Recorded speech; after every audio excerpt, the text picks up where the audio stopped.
ہیں شرمندگی ہمارا پیچھا نہیں چھوڑ رہی ہے اور حالات ہمارے ملک کے نہیں میرے بہت خراب ہوتے جا رہے ہیں۔ اس کی وجہ کیا ہے؟ کیا بیانات کا ہو جانا اس کا علاج ہے؟ مدرسے کے جلسے کر لینا کیا اس برائی کے خاتمے کا علاج ہے؟ میں جہاں تک سمجھتا ہوں مدرسوں میں وہ چھوٹا ہو یا بڑا ہو، مدرسوں میں جو اجلاس ہوتے ہیں یہ نہیں کہ نفع نہیں ہوتا ہے، کتنا نفع ہوتا ہے۔ اور اس سڑک پر 20 بچے اب وہ ہیں کہ جن کی زندگی مدرسے یا اسکول میں بننی تھی اور وہ روڈ پر گولی یا گالیوں میں گزار رہے ہیں۔ میری اس پیشانی پر بل بھی نہیں آتا، سوچا بھی نہیں۔ میں علماء کی موجودگی میں یہ دل کہہ رہا ہے کہ کہہ دوں، اگر کھیتی کی دیکھ بھال نہیں کی گئی، کسان اپنی ڈولوں کے چاروں طرف پھر کر کون سا پیڑ کہاں مر رہا ہے، میرا دل چاہتا ہے کہ ایک ایک گھر جاؤں اور ایک ایک گھر بیٹھوں اور ایک ایک سے بات کروں اور ایک ایک سے پاؤں پکڑوں اور اس کے سامنے ہاتھ جوڑوں اور اس کے بچے کو قاری صدیق صاحب باندھوی کی طرح جب آپ نے باندھا میں کام شروع کیا تھا اور آپ نے اس ریگستان کے علاقے میں کہ جہاں لوگ علم کو نہیں جانتے تھے آپ گھر جایا کرتے تھے، مسجد میں بیان کرتے تھے۔ ایک گاؤں کا دیہات کا رہنے والا غریب کھڑا ہوا عارف اللہ کے سامنے اور کہنے لگا، مولانا ہمارے بچے کو آپ لے جائیں گے، یہ بکریاں چرانے جاتا ہے، یہ ڈنگر ڈھور چرانے جاتا ہے، ہماری بکریاں کو گھاس کون لائے گا؟ اللہ بھلا کرے عارف اللہ کا جملہ لکھا ہوا ہے۔ آپ نے جواب دیا تھا، بچہ مجھے دے دو، اپنی بکریاں چرانے کے لیے ایک نوکر کو رکھ لو، اس کی نوکری صدیق احمد دیا کرے گا۔ میری آپ سے گزارش ہے، میری آپ سے درخواست ہے، آپ کے بچوں کو تلواروں کی ہرگز ضرورت نہیں ہے، ہمیں ہتھیاروں کی ہرگز ضرورت نہیں ہے۔ یہ ہتھیار اور یہ تلوار جسم کے زخم کو دے سکتا ہے۔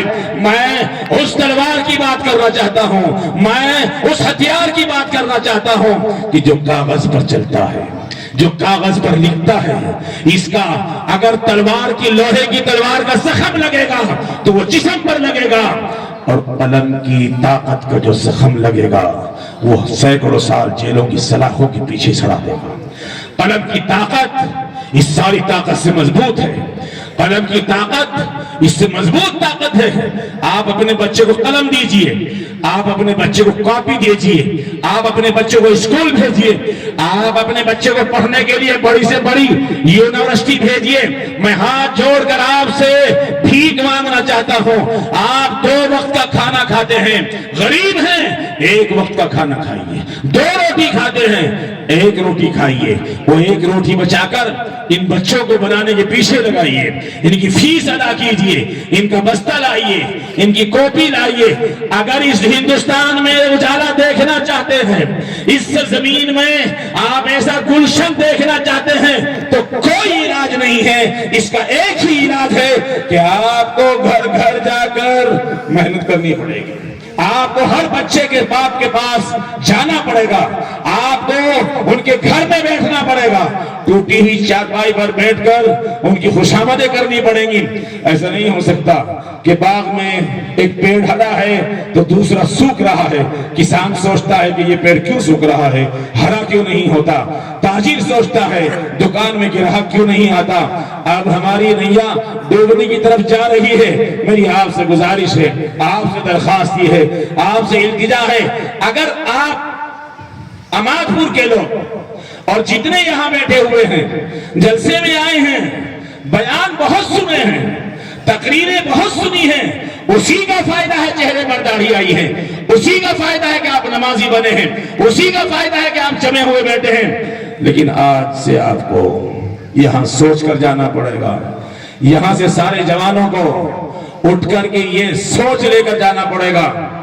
اپنے بچوں کی فکریں بنانے کے لیے آپ کے مکان دینے کی ضرورت نہیں ہے، آپ قلم کاپی اپنے بچوں کو دے کر چلے جائیں، ان کے ہاتھ میں قلم میں وہ طاقت ہوگی کہ میں روحانی سیکٹر نمبر 24 یا 25 میں اب سے کئی سال پہلے بچے کو نیٹ کا ایگزام دلانے گیا تو برابر میں ایک 3 شیڈ کی مسجد تھی، اس میں جا کر بیٹھا، ہرا پیٹھا باندھے ہوئے 75-80 سال کا ایک بوڑھا جو اس مسجد کی خدمت کرتا ہے وہ آیا، اس نے مسجد کی رودات سنائی۔ جب ملک تقسیم ہو گیا تھا، میں نے یہاں یہ زمین لا کر کے ایکوائر کی تھی اور اس کو رکھ لیا تھا، جب دلی یہاں موجود نہیں تھی، اس کے بعد دلی بستی گئی، مقدمہ کیا گیا، بہت ساری زمین میرے ہاتھ سے نکل گئی۔ ابھی کئی سال پہلے میں خود اپنی زمین کا کیس لڑتا ہوں، کوئی وکیل آج تک میں نے نہیں کیا۔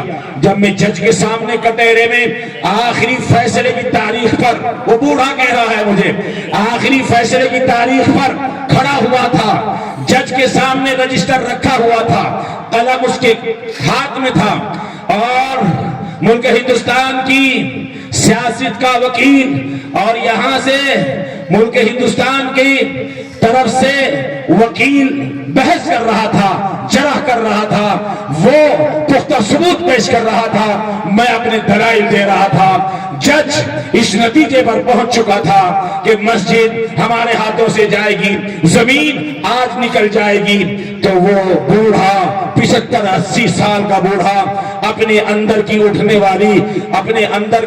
والی شعلۂ آفاق کی طرح اس کی بلندیوں کو اور اس کے عزائم کو جب اٹھے ہیں، تو بوڑھا جج کے سامنے کھڑا ہے، کٹہرے میں کھڑا ہے، وکیل سیاسی سامنے کھڑا ہے، یہ 75-80 سال کا مسلمان بوڑھا کہتا ہے وکیل صاحب، کیا بات؟ یہ الفاظ کس کے؟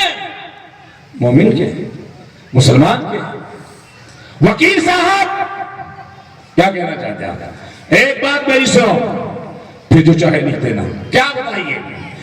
ایک بات یاد رکھو وکیل صاحب، یہ عدالت تمہاری عدالت ہے، ایک عدالت فقیروں کی۔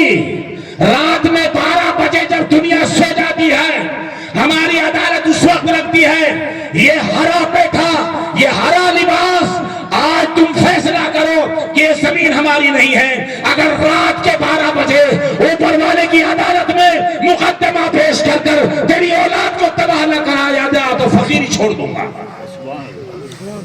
یہ جملے کہنا تھا ایک مومن آدمی کی زبان سے نکلے ہوئے۔ جج کا قلم چلتا ہے، زمین مسجد کی تھی، مسجد کی ہے، مسجد ہی کی رہے گی، آج بھی مسجد ہے۔ اسی لیے میں کہتا ہوں کہ کبھی کبھی جوش میں، ہوش و حواس کے ساتھ مخالف ہواؤں سے کہہ دیا کرو ہمیں مت چھیڑو، ورنہ ہم اپنے اللہ سے کہہ دیں گے ہمارا رب ہے جو ہمارے ساتھ ہے۔ میری